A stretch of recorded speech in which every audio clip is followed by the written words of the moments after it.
A few weeks ago, I went to dinner and I saw a couple who was on a date night. They sat across from each other, and for what seemed like an hour, they didn't really engage in conversation, as nearly all of their attention was given to their phones.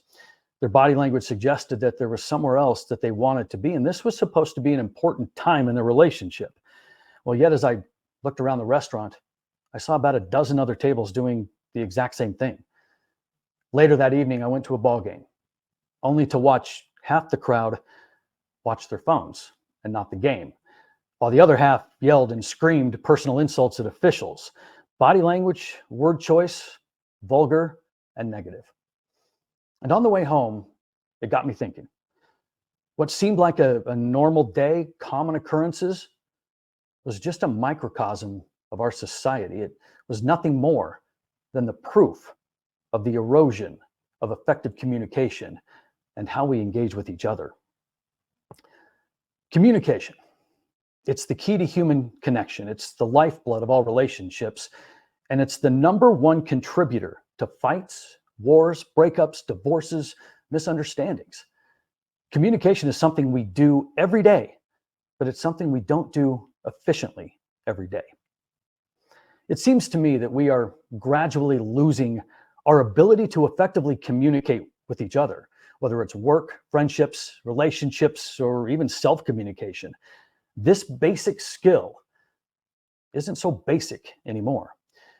We constantly see people at each other's throats, people flying off the handle with rage, violence, looting, friendships falling apart, relationships crumbling, and even the fundamental privilege of being able to communicate with each other has turned negative, non-productive, and it doesn't seem to be getting much better. A deep dive into the intricacies of communication could take forever, and there's so many factors which contribute to our ability to communicate. But as I step back and I take a longer look at least what I'm seeing, there were three things which stood out to me as maybe why we're losing the ability to effectively communicate. First, one of the biggest threats to our mental well-being is just finding someone to listen. We don't listen well, and our ability to actively listen has deteriorated, and more people are left feeling alone and powerless. You see, we sometimes confuse the need to listen with the need to talk. And like I said before, we no longer listen to understand, we listen to respond, and that is not listening. We live in a culture of impatience and instant gratification where we just skim through messages, halfway pay attention, and eagerly wait to respond, and then try to offer solutions and fixes. Well, that doesn't quite capture the essence of listening. Communication doesn't begin with words, but with ears willing to listen. Couple this with how judgy and gossipy we are, and the fact that we can't focus on one thing at a time, and it's no wonder people feel like nobody truly listens. You know, it's funny, we spend so much time teaching people how to talk, but not a second is spent on how to listen.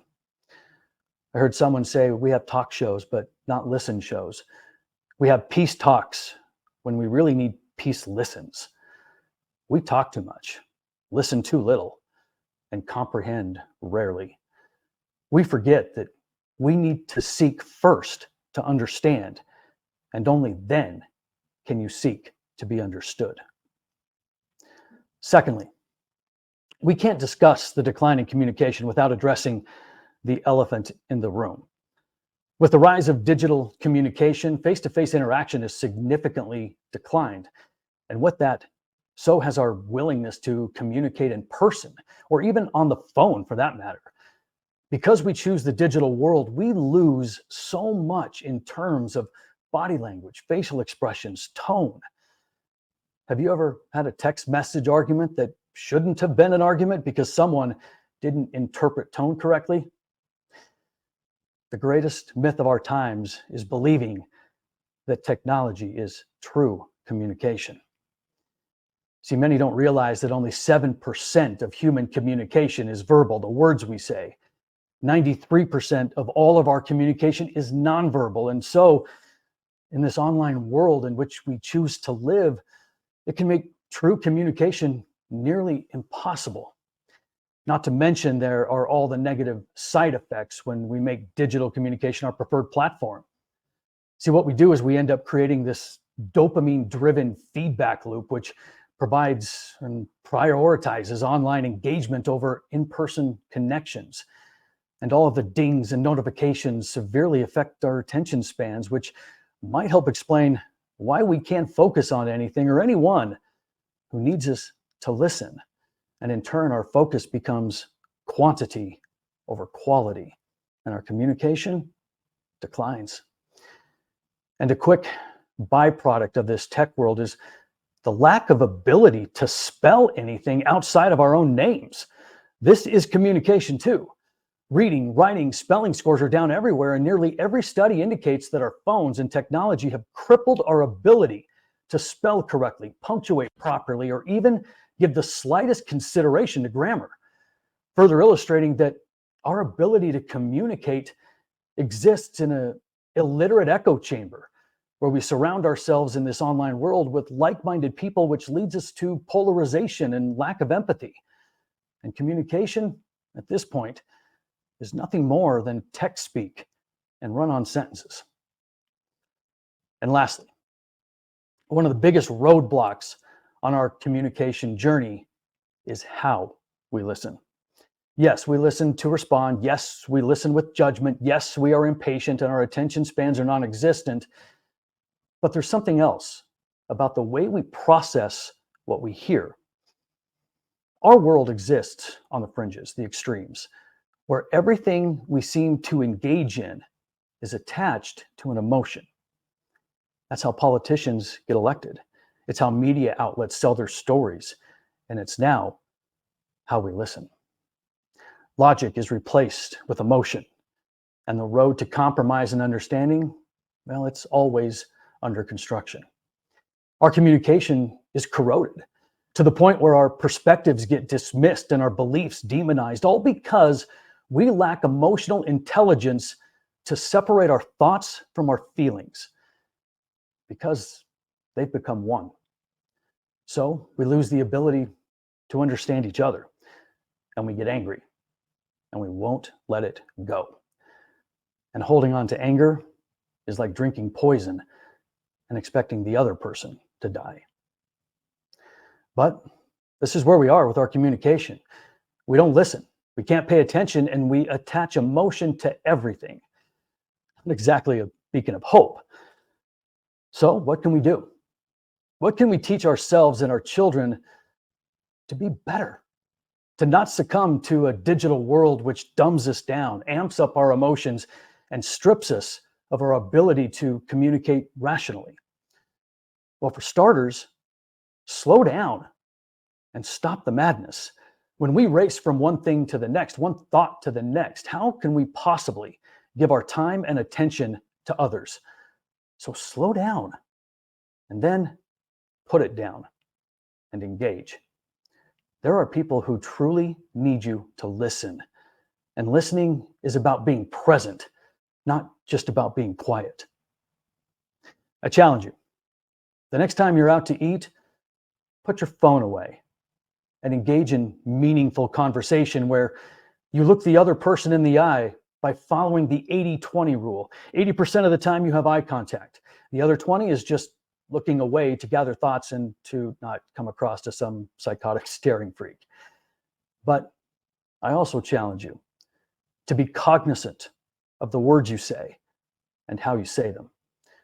Communication is a skill. The what, when, and how to communicate, that's the art. Think, don't react. Don't just focus on the negative when trying to resolve an issue.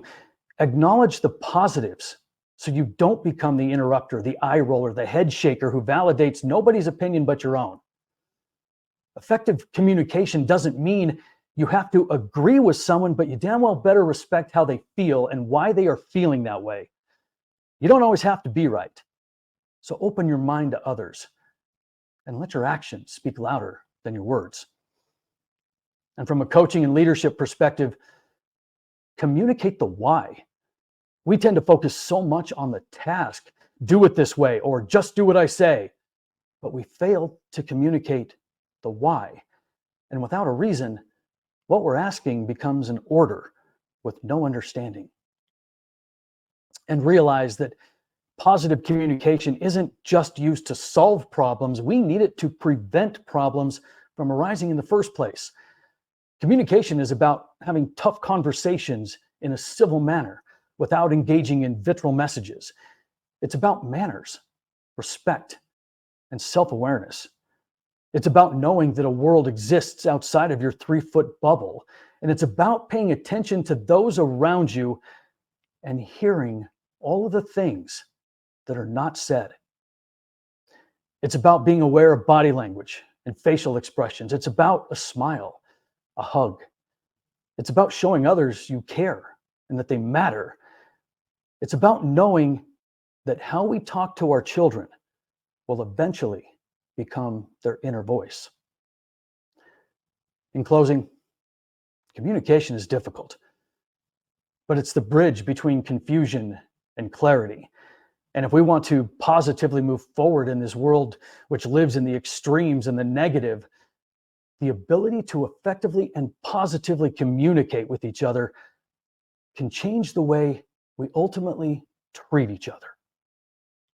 So speak honesty, think with sincerity, and act with integrity. And those are Scott's thoughts.